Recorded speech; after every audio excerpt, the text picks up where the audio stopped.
What's up, everybody? This is NorbCam coming at you with another NorbCam News Minute.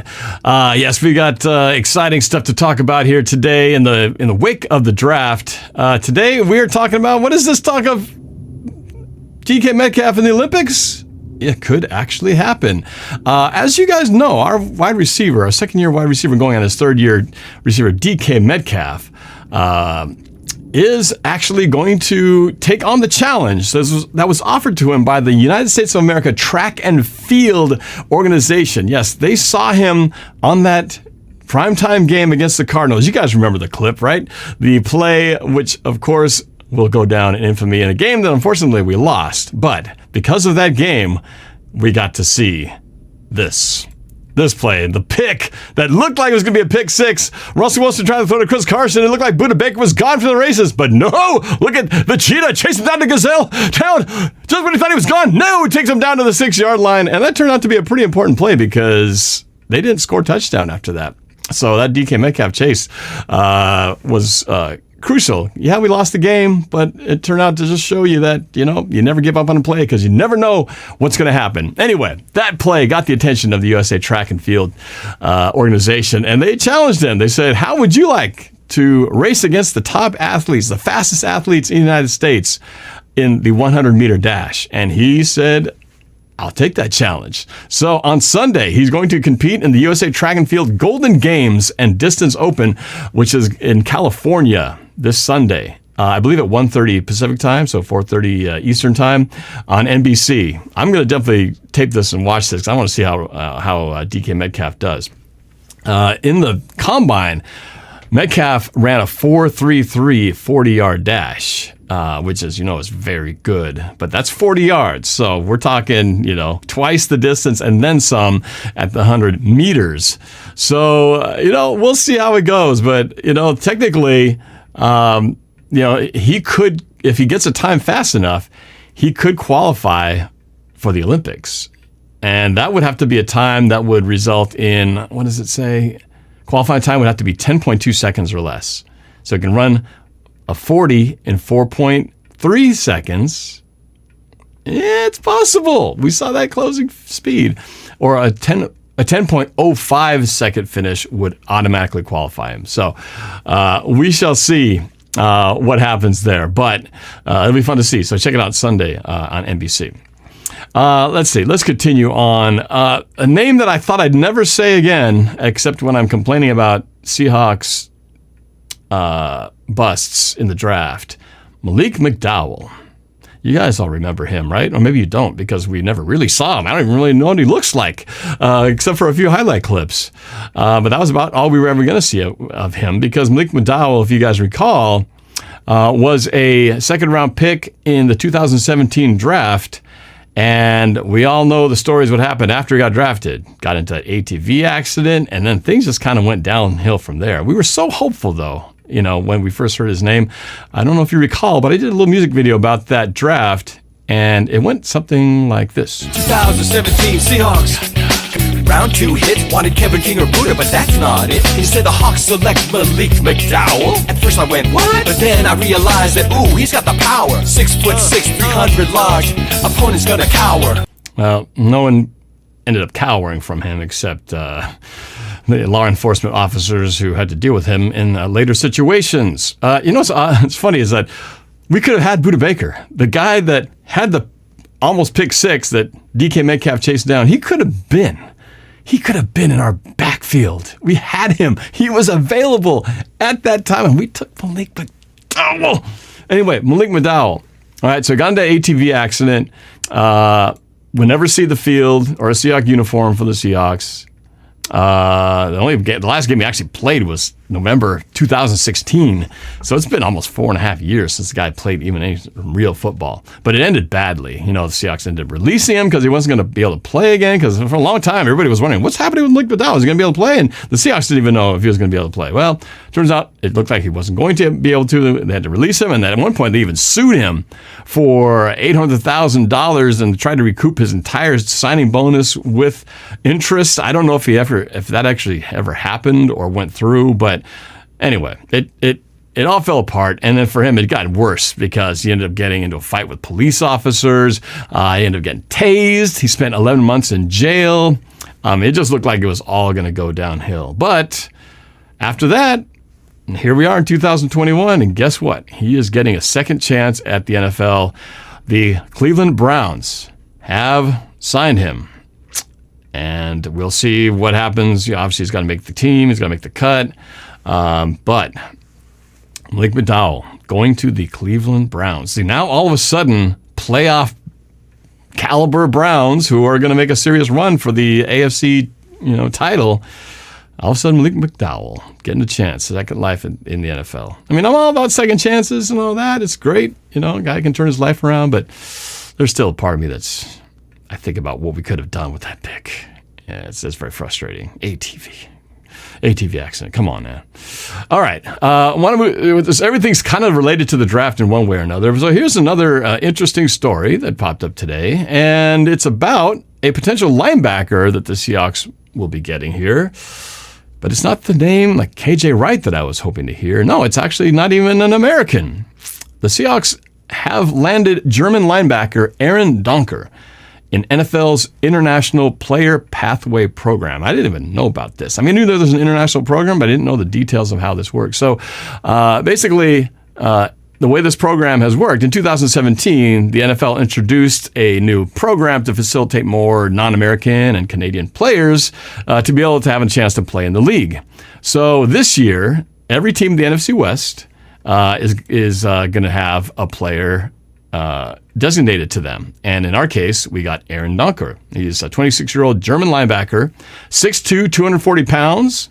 I need to play some video. I got some video of this guy. Where is he? There we go. There he is. There is Aaron Donker, 6'2", 240 pounds. This guy was actually a basketball player, switched to football at the age of 21. I mean, talk about a late transition.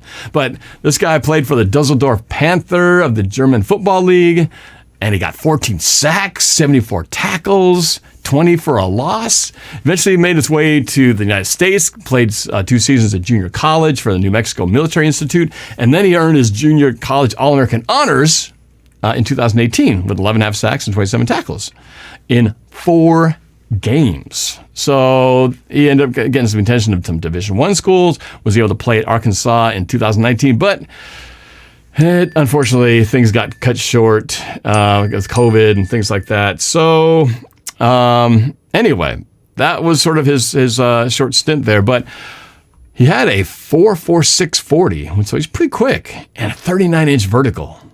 That is high. Anyway, so that's what he got at the NFL International Combine. And so with this program, he is getting a chance to try out with the Seahawks. And if they decide that he's good enough to put on their roster, maybe a special teams guy or whatever, he could get this opportunity of a lifetime. Guy who, came from Germany, got a chance to play some college ball in the U.S., and might actually get a chance to compete at linebacker. How cool would that be? If he doesn't get on the active roster, they could keep him on the practice squad, but then he would not be able to be on the team. He would just be a practice squad guy. So it's pretty cool, the opportunity that he's getting. So we'll see what happens with this thing about the KJ Wright deal. I still feel like KJ Wright's is gonna. I think that's, at some point I'm going to be doing a breaking news story about KJ Wright coming back to the Seahawks. They're so strangely quiet, and I don't think he wants to leave. I don't think he doesn't want to call it quits yet. There hasn't been any noise from any other teams at this point. We all figured if it was going to come, it was going to come after the draft. Well, it's after the draft now. So this is the time where we can get some nice, surprising breaking news during this very quiet time of the NFL. So come on, KJ. We need you, man. All right. Let's see. I want to switch gears now. That's most of the Seahawks news. I want to get a little sport that's personally close to me because it involves my girls. You guys know that my daughters, Sophie and Vanessa, play volleyball. Vanessa this weekend was her team, the North Pacific Juniors 14 team, was competing in the regional tournament in hopes of winning a championship and getting a national bid. They ended up getting to the silver bracket and competing for that championship. And in the semifinal game, they were down 19-13. And check it out. This is what happened. So, we take the ball. Vanessa gets the kill. It's 19-13. We get to 14-19. Vanessa with the serve. Serves to the libero. To the center. Hit is blocked by Alani. And they get another point. Vanessa serves. Another difficult pass. And a double on the set. Point goes to MPJ. She serves again. They get a hit. It's handled by the outside hitter. Reset. But they can't get the handle on the other side. Point to MPJ. Vanessa serves again. And it's an ace. 17 goes to 18. She serves again. Ball is handled. Hit to the middle. She swings. Vanessa takes the pass. Set. Tip. They can't get the handle on it. It's another point for NPJ. 19-19. It is the tie score right here. And the ball goes out of bounds. NPJ takes the lead. Vanessa continues the serving run. Now a block by Alani. 21-19. Continues serving. Another ace. It's 22-19. 25 wins the match. And it's another ace. 23-19. Vanessa's on fire. To the libero. Makes a difficult pass, but she gets it. Hit is in, but tapped, controlled. Set to Alani for the good hit. To their hitter. Vanessa receives the pass. Back set. Nothing there. But the set goes wild, and it's game point for MPJ. Vanessa's final serve goes off. It's saved, but the libero can't get the handle, and the team ends up winning 25-19 to go to the championship. It was a very exciting moment, and that was 12 serves in a row. Was pretty amazing. And so when it came to the championship game, they were down one game, playing in a game 2, trying to force a game 3 to win an opportunity to win the championship. So here's what happened. It's game 2, and what happens? Oh yeah, okay. So they're down, and here's the play. Vanessa on the defense. Here's their serve, trying to get the win. The other team is Vanessa with the pass, or the set. Ball goes over, and they can't get the handle on it, so the serve comes back to MPJ, down 24-21. And we all remember what Vanessa did to the other team in their serving run, so we're thinking, here we go, this is where we want it. But must get every point. Must win by 2. Northwest Juniors is the opponent on the other side. Vanessa moves around, gets her sights on the target, serves. And it goes out of bounds. It's an ace. 24-22. We can feel it coming. Ice water coursing through the veins. Northwest Juniors calls a timeout. But I think, no, they're not going to get ice, Vanessa. She lines up the target again. Gets ready for the serve, and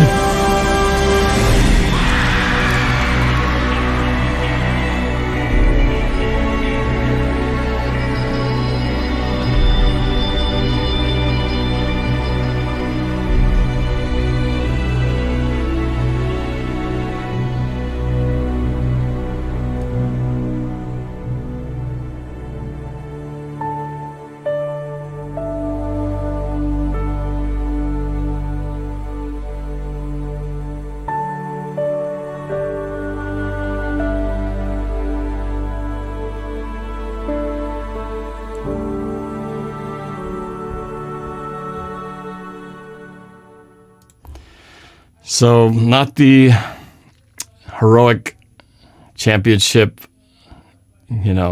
victory we were hoping for. Unfortunately, they fell short, lost the championship game, and there was a lot of tears, as you can see. It was very emotional. That's the tough part about sports. As you know, there's always a winner and there's a loser, and sometimes you win, and when you lose, it's so hard. But it helped. Stopping by Baskin-Robbins always helps those tears a little bit. So it was a tough loss, but we continue to play, and there'll be more opportunities down the line. In fact, we'll be going to Spokane soon for the Pacific Northwest qualifiers, which happen in just a couple of weeks. So we are very excited about that, and we'll definitely be filling you in on that journey as we go. But I'm happy. It can't end on a bad note like that. So I want to talk about Sophie's, because she had some very exciting news. Sophie, well, let's see, where's my video of Sophie? Sophie is 2 years older. She's on the 16s team. There she is. And she got the NPSL All-League Team Honors for her performance in high school. So there she is. It's a few highlights. Sophie, pow!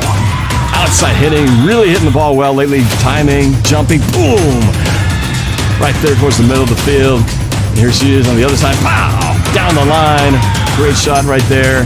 Here's another boom, overpass. Takes care of that, makes you pay. This was in the 2 weekends ago. Boom, down to the middle. Player can't handle it. Continues along, bang!